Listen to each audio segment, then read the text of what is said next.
Hello, sports fans. Old TK here to update you on the bone-crunching, nut-punching action. Today we're going to recap one of 3 action-packed games, 2 of which delved the deepest, darkest, dankest depths of the dungeon so they could toss tutties in tight torch-lit tunnels. Old TK is of course referring to Dungeon Bowl. This season the league adopted a single Dungeon Bowl game, and we have some dungeon mayhem to recap. The bean flickers took on the sunbathers in the dark bowels of the dungeons. Those bitty bean-flicking babes brought boatloads of bucks and used them to hire both Acorn, the frenzied squirrel, and the sneakiest of sneaky snakes, Boa Constrictor. Even after paying those hefty fees associated with those stars, those bean flickers still had the time and the resources to get some extra training in. The sunbathers won the toss, opting to receive, though the action was minimal early on. The bean flickers found a sweet cachet of cash and were able to add an additional $30,000 to their winnings.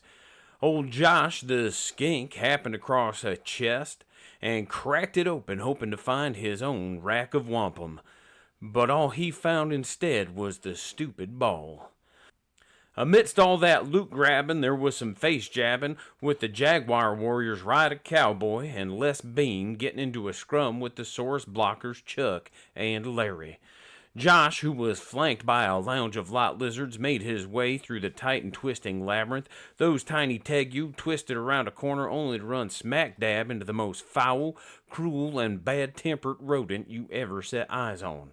Acorn teleported in and shocked those tinky skinkies, but the source blocking for Josh, Matt, was able to deliver a bone-crunching hit that flattened the squirrel's nuts, sending him right out of the game. Not much later, the only casualty of this boring butt-bashing affair happened. Barney, a skink of all things, took a dive at Stacy Mom as she tried to dip, dive, and dodge out of the scrum. Old Barney tripped her up and sent her sprawling to the floor, busting her ass. Within mere moments, Boa Constrictor teleported in, looking to make some quick work of these rascally reptilians, but was immediately manhandled by the Croxagore John.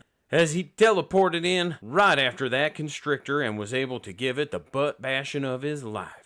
The rest of the game was a massive push fest with bodies filling hallways and each team struggling to get the upper hand. I tell you, that hallway was more choked up than your mom's cat on that disgusting hairball it was trying to wharf up this morning after she made me breakfast. In some late game heroics, old Josh managed to slither his skinny, stinky, skinky butt away from the bashing behind of Boa and sneak his way in for the game-ending tutty. That puts this sunbathers on top 1 to the bean flickers 0. Stay tuned for more Blood Bowl action.